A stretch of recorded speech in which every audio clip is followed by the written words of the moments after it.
I'm Thanya Shuras. Good afternoon, everyone. According to Wire reports, Pope John Paul II, a leader of the Roman Catholic Church for the past 26 years, has died. He was 84 years old. Now, John Paul died in the Vatican apartments after suffering septic shock and heart problems resulting from treatment for a urinary tract infection. It was the last of a long list of ailments that afflicted him. The once robust Pope had become increasingly frail over the years, suffering from, among other things, Parkinson's disease. In recent weeks, he was unable to preside at Mass, unable even to speak. And those are the lights from his apartment. For a live update from Rome, we are joined now by CBS News correspondent Alan Pizzi. And Alan, what can you tell us? What we've been told is that the Pope died at 9:37 Rome time. That's about 23 minutes ago. He passed away peacefully in his papal apartments. It was well known that he was dying. The Vatican very openly admitted that. For the last 24 hours, they've been saying that he is sliding peacefully towards what one priest said were the gates of heaven opening for him. John Paul II chose to die at home. He knew he was dying, the Vatican said. Aides said that he was fully conscious of what was happening to him. When he chose not to go to the hospital, he knew his situation was grave. He knew he would die. What the Pope wanted to do was to die at home, and he wanted to be near the faithful. There are about 40,000 people in St. Peter's Square right now, and what Pope John Paul II wanted was to be able to be close to them, close to the people that had gathered every week to see him ever since he became ill. The square has been more packed than usual. He was particularly gratified, according to his aides, that when he was told that thousands of young people had come to sing and to pray for him. John Paul's message was always reaching out towards the youth. He died in a way that's, as he lived, as he conducted his ministry, very publicly. This is the first time we've ever had these kinds of details of a papal illness, of a papal demise. The Vatican made a point of giving many medical bulletins with many more details than ever came out before. And they attribute that, the insiders, to John Paul II wanting that to be a part of the message that he preached throughout his life. All life has value.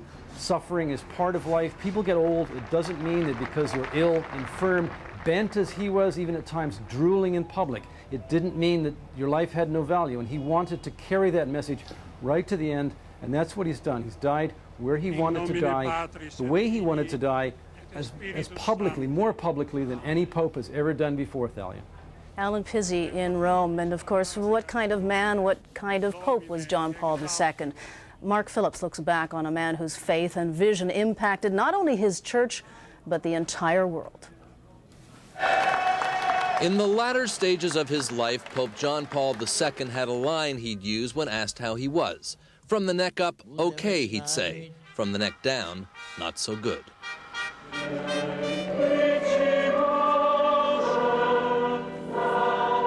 Toward the end, a papacy once renowned for its energy had settled into a sad silence. But even in his frail final years, there were still some glimpses of the man who had been known as God's politician. This was a pope of almost unnatural vitality and an intellectual energy that endured through a physical decline that lasted for more than 2 decades. A decline that many think began with the almost successful attempt on his life in St. Peter's Square in 1981.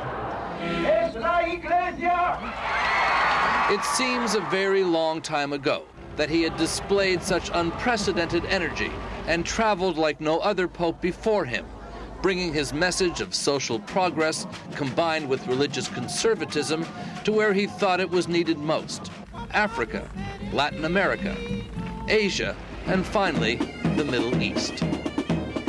The first trip he made to the United States was in '79, in the autumn of '79. He shocked a few people by spelling out his teaching on all the major issues, from abortion to divorce to extramarital sex, all that. Very, very conventional. His approach to politics, though, arguably bordered on the revolutionary.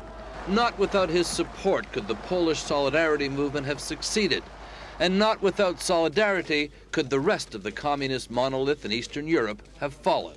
He never took credit, though.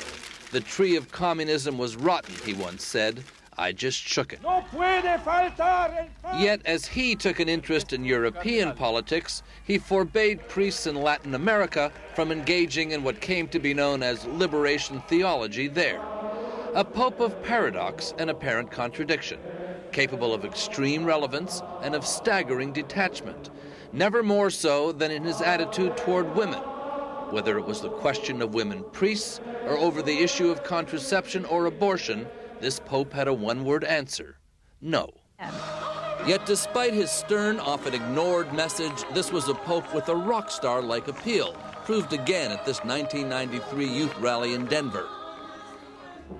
And if people found an inconsistency in his championing of political freedom while adhering to strict church doctrine, then they didn't understand this pope. His rejection of communism, like his rejection of third world exploitation or of Western consumerism, was all based on his view of human rights and the value of the human person. The right to life itself. As George W. Bush discovered, John Paul II was not reluctant to lecture visiting American presidents on the death penalty or human embryo research. And if his views clashed with modern trends and created the American cafeteria Catholic, who picks and chooses which rules to follow, then history and a higher authority will judge who was right and who was wrong. Pope John Paul II's epitaph, like his papacy, will inspire great debate. But all will surely agree that the man called Wojtyła emerged from the clerical obscurity of Krakow to become more than a pope, to become, for more than a quarter century, an international superstar with an influence that went well beyond religion and which helped shape some of the momentous events of our time. Mark Phillips, CBS News, Rome. CBS News correspondent John Roberts is also in Rome. And John, could you give us a sense of what it's like there now in St. Peter's Square? Well, Thalia, that the sense here in St. Peter's Square is that the inevitable has finally come to pass. People have been gathering in St. Peter's Square for the past few days, noting that the Pope's health has been in decline, expecting that he was going to pass away at any moment. And it was a surprise to some people that he hung on as long as he did. One of his doctors was quoted as saying that the Pope has a tough constitution, and that while his body may be frail, his heart is strong, and he hung on until the very last minute. What's going on right now inside the Vatican City, which you can see just behind us, is an old and time-honored tradition of ascertaining that the Pope indeed is dead. Word has come down from his personal physician that the Pope passed away at 9:37. Now begins the official confirmation of death. The Cardinal Camerlengo, Eduardo Somalo, will now stand over the Pope and will call him by his Christian name, Carol, 3 times. And then he will say, when he does not respond, the Pope indeed is dead. In decades and centuries past, there was a time-honored tradition of tapping on the Pope's head with a silver hammer 3 times, as the Pope's Christian name was called. That was abolished in 1962 by John the 23rd. And after that will begin the official notification process. We should point out that the bells of St. Peter's have not begun ringing yet. They will begin ringing after that official notification process has taken place. And then, of course, bells at churches throughout Italy and around the world will begin tolling the Pope's death as well. What happens now is that the Dean of the College of Cardinals, Joseph Ratzinger, will begin informing all of the cardinals as well as the Vatican staff, and then the Vicar of Rome, Cardinal Camillo Ruini, will be the one to make the official announcement and begin the bells of St. Peter's ringing. The Pope has stipulated in his Apostolic Constitution of 1996 that the funeral will take place somewhere between 4 and 6 days after his death, and then that will begin an official 9-day period of mourning, which will be followed then by another 2 or 3 days, and then the conclave, which will discuss and elect the next Pope, the successor to John Paul II, Thalia. John Roberts in Rome, and as we can see, a great deal of emotion in St. Peter's Square. Now, joining us here in New York is Monsignor Bob Wister. He is a professor of church history at Seton Hall and a CBS News analyst. Father, good to see you. What are your thoughts at this particular moment? I think, like most Catholics, it's as if a family member has died. Pope John Paul has been Pope for more than a quarter of a century. And for probably 2/3 of Catholics, he's the only Pope that they've known. And so it's not just a pope has died for them, the pope has passed away. In terms of his legacy, how would you describe it, what he's leaving behind? His legacy is in so many areas. He is the last of the great figures of the 20th century to pass away. So in a way, with his death, the 20th century has formally ended. And he brought the church into the 21st. He restored stability to the church after the Second Vatican Council in a time of great turmoil a quarter century ago. And he's done this by clarifying Catholic doctrine and teaching. There's no doubt he was a major agent in the fall of communism. Mikhail Gorbachev has said as much, and I think he would know. Billy Graham has spoken of him as the moral conscience of the world. Whether people agreed with him or not, whatever he said became a benchmark for discussion in all moral and ethical issues. If I could ask you this question, how does he rank in terms of popes? He was there for 26 years as pope, and there have been many before him. How does he rank? He definitely ranks among the greats. Very possibly, he will be, in the future, known as John Paul the Great. We don't know this now, because history bestows that title. And his strengths, what were his strengths? His strengths were his character and his firmness. He never lost sight of his center, as we would say, and his center was a deep and abiding faith. Everything he said and did came forth from that. Thank you, Monsignor. Now, Catholics in America have been praying for the Pope all week. CBS News correspondent Trish Regan is at St. Patrick's Cathedral here in New York. Trish, what has been the response there?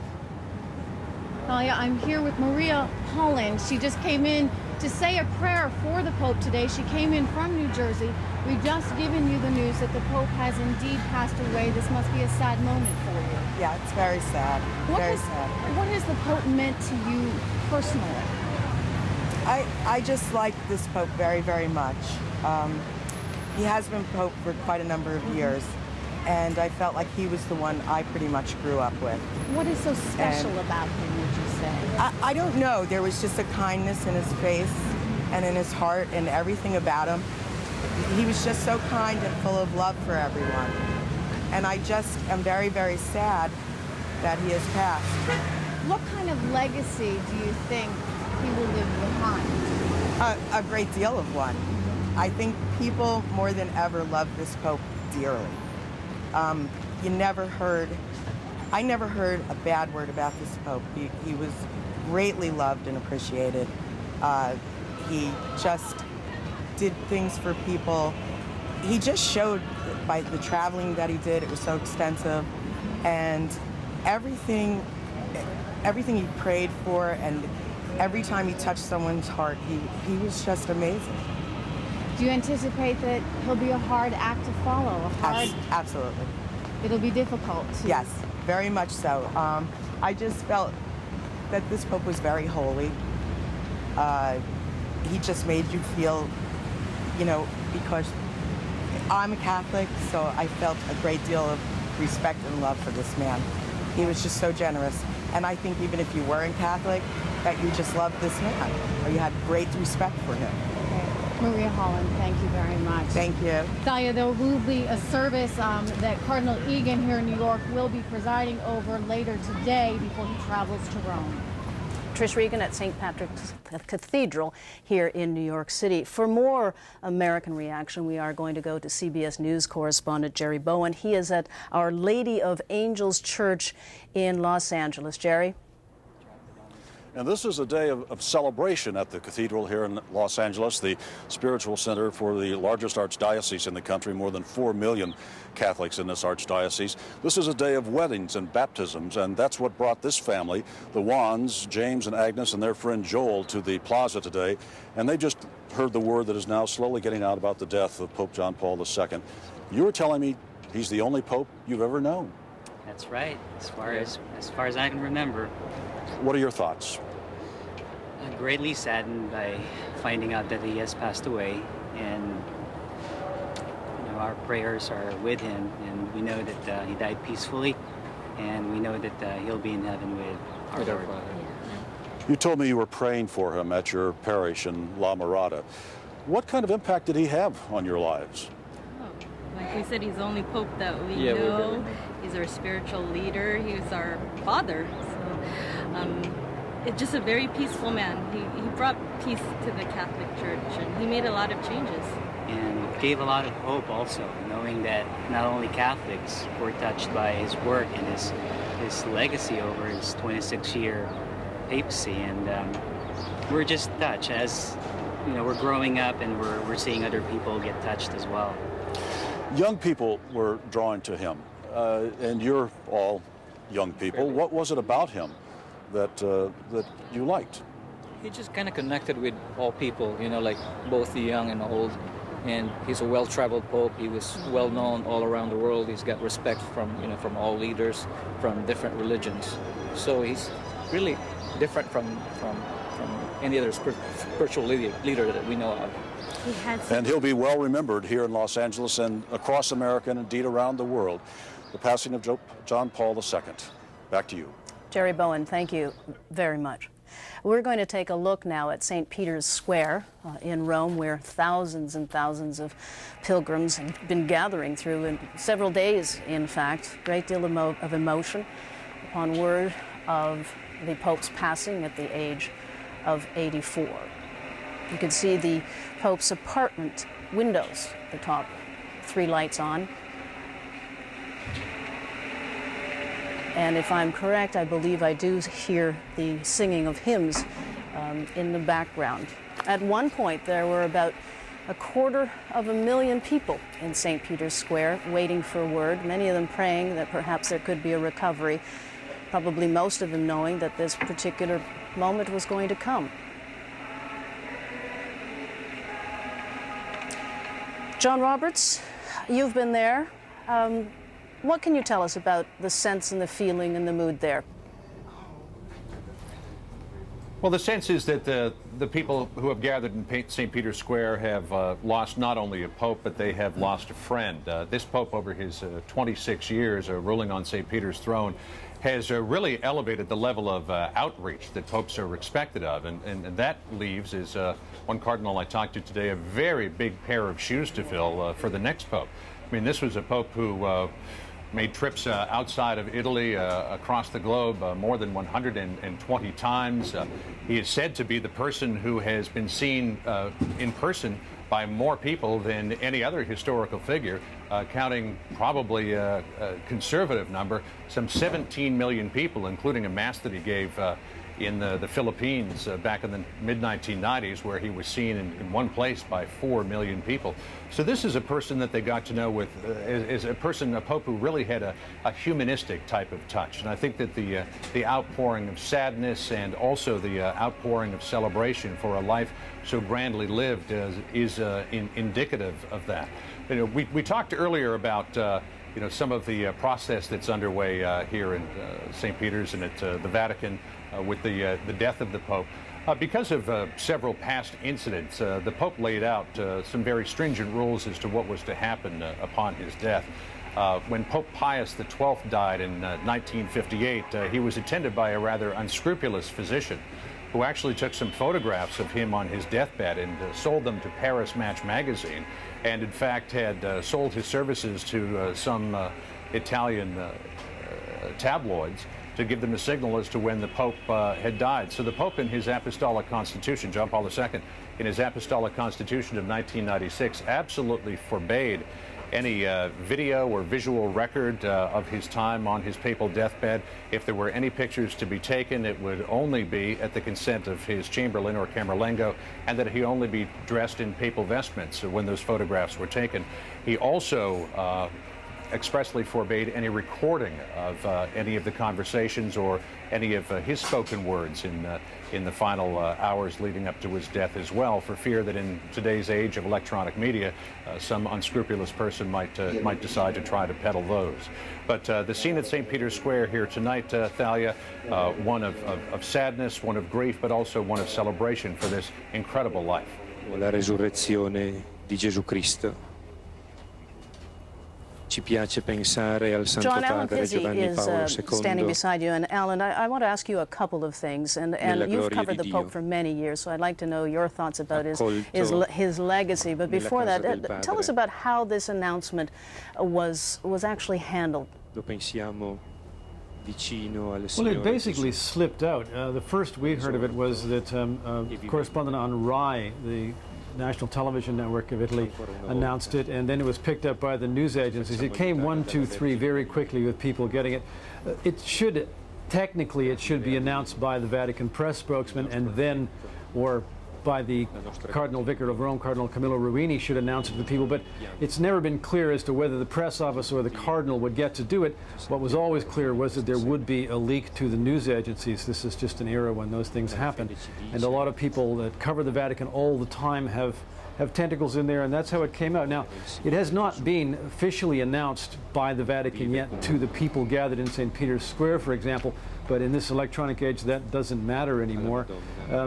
What matters is that everyone knows it now. The next stages, as John was saying, of all of this are very clearly laid out. The Pope's funeral has to be within 4 to 6 days of his passing. At some point during that time, they will announce the start of what's called the Novum Dialis, the 9 days of official mourning. And then within a couple of weeks after that, the cardinals must meet to begin the conclave. That's expected to take probably 3 days, maybe 4. Since 1836, no conclave, for example, has gone more than 5 days. But there is a very formal process for all of this. The formal process of declaring him dead slipped, but the rest of it is set down in stone, and that's what will happen. Alan Pizzi and John Roberts in Rome, thanks to both of you. And it is the job of the Roman Catholic Church's College of Cardinals, as we said, to choose the next pope. CBS News correspondent Richard Roth reports now what that entails, the centuries of history, the rules and rituals of selecting Pope John Paul II's successor. It will be the largest group of cardinals ever assembled to choose a new pope. Almost 200 princes of the Church traveling to the Vatican from all its outposts around the world. Inside the Sistine Chapel, under the frescoes of Michelangelo, about 120 of them, cardinal electors, are eligible to vote. The rules go back more than 800 years. The first to receive a 2/3 majority gets the job. And once their conclave begins, the cardinals won't be seen until a new pope's been elected. Conclave, from the Latin, means locked with a key, and that pretty much describes the isolation in which the cardinals will cast their ballots. They'll have no newspapers, radio, or TV, nor any phones, pagers, or email. The conclave will be locked away from outside contact, and the Sistine Chapel and Cardinals' dormitory will be electronically swept for listening devices. It's secret. It's ultra, ultra, ultra secret, and there are no leaks. Margaret Hebblethwaite writes on Vatican affairs. I don't think there will be any leaks, and so we'll all be speculating without really knowing. I think they're going to be looking for someone in their late 60s, early 70s. I don't think they'll elect another young man because that would mean another very long papacy, just like the one we just concluded. Father Tom Rees is the author of Inside the Vatican. There's no one who really stands out as the cardinal that everybody's talking about and that everybody wants to see elected. So it's going to be, I think, a very interesting conclave for that reason. And with such a big group, geographically diverse, it could also be a long one. White smoke from the burning of ballots will be the signal a new pope's been elected. Habemus Papam. Habemus Papam, we have a pope. The election of Karol Wojtyła, Polish, not Italian, broke tradition. John Paul internationalized the papacy. The men picking his successor may think it's time to look closer to home. And among potential successors, there are several Italians. Cardinal Giovanni Battista Re is a powerful and respected Vatican insider. If there is a leading Italian candidate, it's probably Cardinal Re. And there's Cardinal Dionigi Tettamanzi, formerly Cardinal of Genoa. He was appointed to the Archdiocese of Milan by John Paul, an unusual move seen as a promotion for a man who shares many of John Paul's orthodox views. Tettamanzi is the other Italian who I think has got a very good chance. As Bishop of Rome, John Paul made this man his vicar, Cardinal Camillo Ruini, with responsibility for overseeing all the churches of Rome. So he was clearly someone who had the trust and confidence of John Paul II. Church experts think the man who follows in John Paul's footsteps probably won't come from Eastern Europe, though Austrian Cardinal Christoph Schönborn does have Slavic roots and is still considered a contender. If there is one safe prediction, it's probably this: the next pope won't be from the United States. Call it the stigma of the superpower, but the fact is America's commanding role in the world probably makes it impossible for an American cardinal to win election here. If an American got elected, a lot of third world agitators would say, oh yeah, the CIA fixed the election, or Wall Street bought the election. And the taint of child abuse in the priesthood no doubt tips the scales more against any U.S. candidate. But the church could look to South America, where almost a fifth of the voting cardinals live. Colombia's Dario Castrillon Hoyos is a possible contender, and so is Honduras Archbishop Oscar Rodriguez Maradiaga. In the 2001 consistory, Oscar Rodriguez of Honduras was made a cardinal. And within a few days, the news had gone around the world that this could be a future pope. And for the first time, there's talk of a pope from Africa. We could even see a cardinal elected from the third world, a man of color, as the pope. And do introduce yourself briefly. Cardinal Francis Arinze is the man they talk about. The son of a Nigerian tribal chief, he converted to Catholicism as a boy. It is a political event here because in the election of a new pope, there'll be coalitions built, and every cardinal's a potential candidate. But as they vote, what will decide this contest, according to church teaching, is divine inspiration.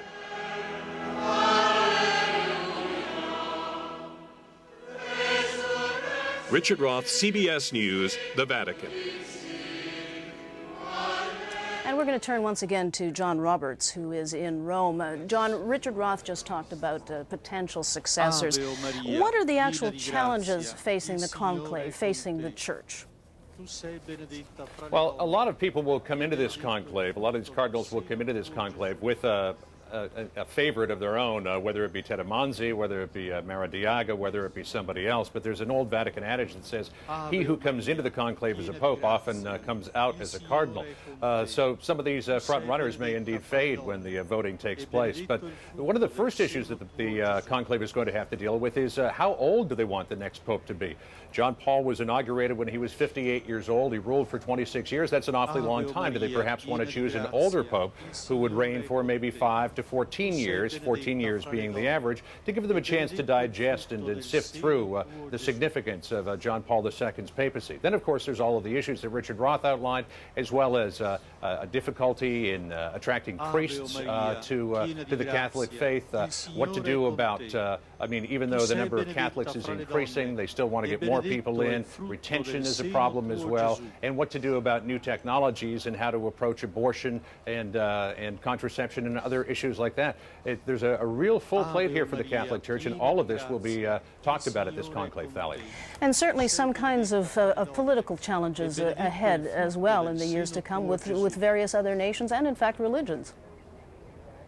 Well, certainly. I mean, political considerations have always factored into these conclaves, but they typically have taken a backseat to church issues. So while we're looking at the war against terror, we're looking at problems in the Middle East and other political problems around the world, it may, in the end, be church issues and where the cardinals want to take the Catholic Church in the future that ultimately trumps that. John Roberts in Rome, as again we take a look at the scene in St. Peter's Square. So the 26-year reign of Pope John Paul II has come to an end. The princes of the Roman Catholic Church, that is the College of Cardinals, will soon begin arriving in Rome for the official period of mourning and for the Pope's funeral. And in 2 to 3 weeks, gathering under Michelangelo's frescoes of the Creation and the Last Judgment in the Sistine Chapel, they will hold a meeting that's called a conclave, as you heard, to elect the next Pope. Again, St. Peter's Square at this moment after the passing of Pope John Paul II at the age of 84. I'm Thalia Shuras reporting from CBS News headquarters in New York. We'll be back with updates, but for now we will return to CBS Sports.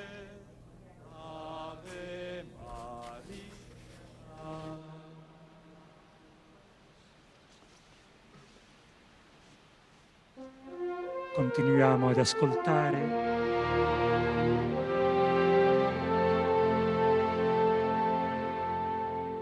Experience CBS News.